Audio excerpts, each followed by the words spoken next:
जोहार नमस्कार। खबर झारखंड तक में आप सभी का स्वागत है। चलिए शुरुआत करते हैं आज की सबसे बड़ी खबर से। सरायकेला में सीएम चंपई सोरेन बोले, झारखंड में नहीं खुलेगा बीजेपी का खाता। जी हाँ, बता दें कि सरायकेला के आदित्यपुर स्थित एक होटल में झामुमो कार्यकर्ताओं के लिए बूथ संवाद कार्यक्रम का आयोजन किया गया। इसकी अध्यक्षता नगर अध्यक्ष दीपक मंडल ने की। बता दें कि इस दौरान जमशेदपुर सीट के प्रत्याशी की घोषणा में हो रही देरी को लेकर सवाल पूछे जाने पर मुख्यमंत्री चंपई सोरेन ने कहा कि थोड़ा इंतजार का मजा लीजिए, वहां के प्रत्याशी की घोषणा शीघ्र कर दी जाएगी। इस बार झारखंड में भाजपा का खाता भी नहीं खुलेगा, जीत का मार्जिन भी काफ़ी बेहतर होगा। झारखंड के 14 सीटों पर गठबंधन के उम्मीदवारों की जीत होगी। इस मौके पर 20 सूत्रीय अध्यक्ष सीके गोराई, गुरु प्रसाद, पूर्व जिला अध्यक्ष रंजित प्रधान, पितोवास प्रधान आदि उपस्थित थे। चंपई सोरेन ने कहा कि वे 16 अप्रैल तक सरायकेला के खरसावा जिले में प्रवास करेंगे। इस दौरान कार्यकर्ताओं व जनता से मिलेंगे। 14 अप्रैल को आदित्यपुर के इच्छापुर में कार्यक्रम में शामिल होंगे। बता दें कि झामुमो के पूर्व जिला अध्यक्ष रंजित प्रधान ने कहा कि बैठक में मुख्यमंत्री ने पार्टी के अधिकारियों को निर्देश दिया है कि बूथों पर महिलाओं की भागीदारी 50% होनी चाहिए। सभी बूथों पर मतदान अधिक से अधिक हो। यदि किसी बूथ पर दिक्कत होती है तो उसकी जानकारी पार्टी के वरीय अधिकारियों को दे। विकास विरोधी भाजपा सरकार को उखाड़ना ही महागठबंधन का उद्देश्य है।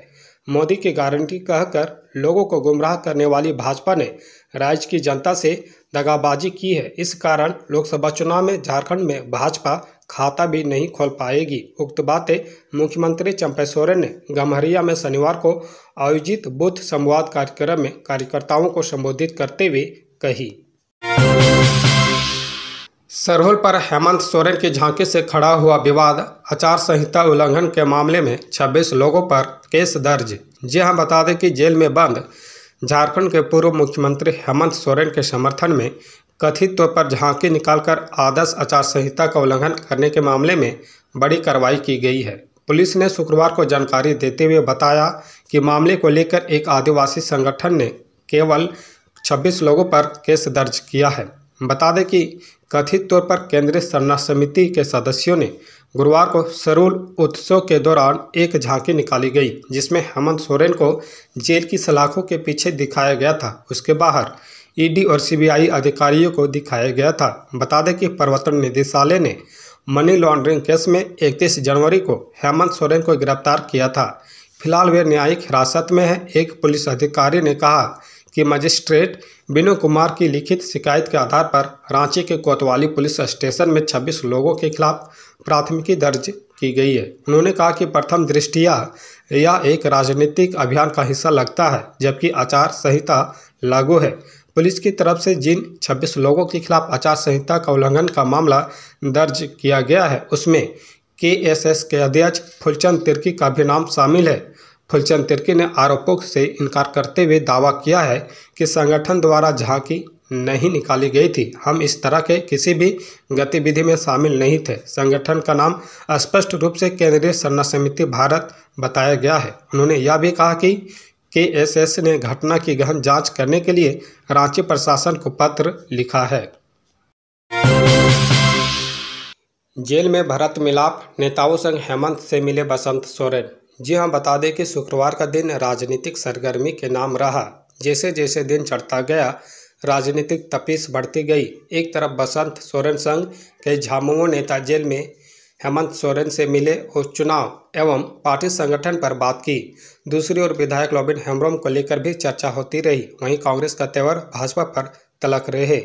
जानकारी के अनुसार हेमंत सोरेन और बसंत के बीच झामुमो के प्रत्याशी घोषित होने के बाद उभरी नाराजगी चुनावी रणनीति 21 अप्रैल को आयोजित उलगुलान न्याय रैली इंडिया गठबंधन के बीच चुनावी रणनीति और सीटों के बंटवारे को लेकर उपज रहे विवाद पर चर्चा हुई।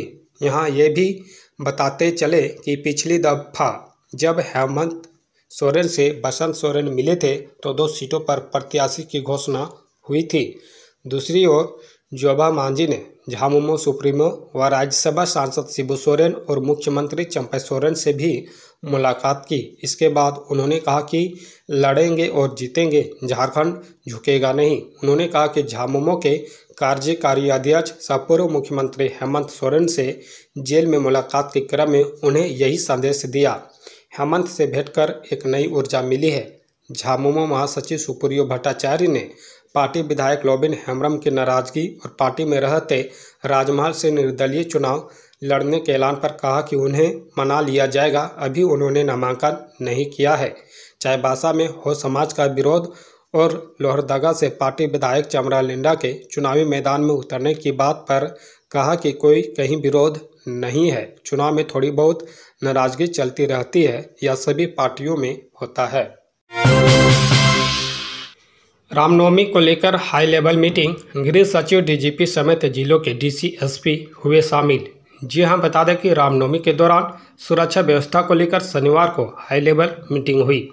गृह सचिव वंदना दादेल की अध्यक्षता में हुई बैठक में झारखंड के डीजीपी अजय कुमार सिंह के साथ साथ मुख्यालय के वरीय पुलिस के अधिकारी और जिले के डीसी, एसपी मौजूद रहे। बता दें कि इस दौरान 15 महत्वपूर्ण बिंदुओं पर समीक्षा की गई, जिनमें पिछले 3 सालों में रामनवमी के दौरान दर्ज कांड और उनके विरुद्ध की गई कार्रवाई पर चर्चा हुई। रामनवमी पर्व 2024 के अवसर पर की गई निरोधात्मक कार्रवाई, रामनवमी जुलूस अखाड़ों की संख्या, जुलूस की तिथि और जुलूस प्रारंभ से समाप्ति की अवधि तक जुलूस मार्गों का भौतिक सत्यापन, जुलूस मार्गों में पड़ने वाले संवेदनशील स्थानों पर की गई सुरक्षात्मक कार्रवाई की समीक्षा की गई। साथ ही संयुक्त नियंत्रण कक्ष, आपातकालीन योजना, पुलिस बलों, दंडाधिकारी की उपलब्धता और प्रतिनियुक्ति की शांति समिति की बैठक की अद्यतन स्थिति, डीजे और साउंड सिस्टम द्वारा उत्तेजक गानों के प्रयोग पर नियंत्रण, जुलूस के दौरान चिकित्सा सुविधा, जुलूस की वीडियोग्राफी, ड्रोन द्वारा एरियल सर्विलांस की व्यवस्था, धार्मिक स्थानों की मॉनिटरिंग को लेकर समीक्षा की गई। समीक्षा के दौरान राज्य के सभी जिलों के डीसी और पुलिस अधीक्षकों ने अपने अपने जिलों में रामनवमी को लेकर की गई तैयारियों का पूरा प्लान गृह सचिव और डीजीपी के सामने रखा। डीजीपी अजय कुमार सिंह ने बताया कि झारखंड में रामनवमी की सुरक्षा को लेकर पुलिस मुख्यालय के द्वारा सुरक्षा के व्यापक इंतजाम किए जा रहे हैं। खासकर सभी संवेदनशील जिलों में विशेष रूप से एहतियात बरतने की निर्देश दिए गए हैं। 21 अप्रैल की न्याय उलगुलान महारैली पर भाजपा ने कसा तंज। जी हां, बता दें कि 21 अप्रैल को झारखंड की राजधानी रांची के प्रभात तारा मैदान में इंडिया गठबंधन की न्याय उलगुलान महारैली को लेकर भाजपा ने तंज कसा है। पार्टी के प्रदेश प्रवक्ता प्रतुल साहदे ने कहा कि 21 अप्रैल को एक ही मंच पर भ्रष्टाचारी, सनातन विरोधी, टुकड़े टुकड़े गैंग के लोग और परिवारवादी राजकुमार दिखेंगे।